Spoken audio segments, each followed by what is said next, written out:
काही घरांमध्ये पद्धत आहे पहा, की मृत व्यक्तींचे टाक बनवतात.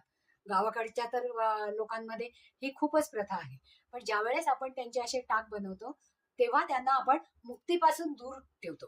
कारण मृतात्मे ते एकदा मृत झाले, की त्यांचा आपल्याशी संपर्क करता येत नाही किंवा ते आपले फॅमिली मेंबर असले तरी त्यांच्यापर्यंत आपण पोहोचू शकत नाही. मग अशा वेळेस स्मृती आपल्या मनामध्ये कायम असतेच. मग त्याच्यासाठी टाक करायची गरज नाही, कारण त्यांना आपण आपल्यामध्ये अडकून ठेवतो.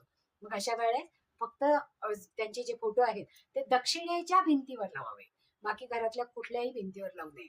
शक्यतो लावूच नये, पण जर लावायचे असतील तर ते दक्षिणेच्या भिंतीवर लावावे आणि जेव्हा त्यांची तिथी असेल त्यावेळेस काढून त्याची पूजा करावी.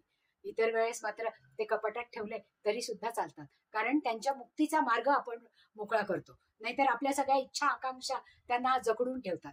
म्हणून शक्यतो मृतात्म्यांचे फोटो हे घरामध्ये लावू नये.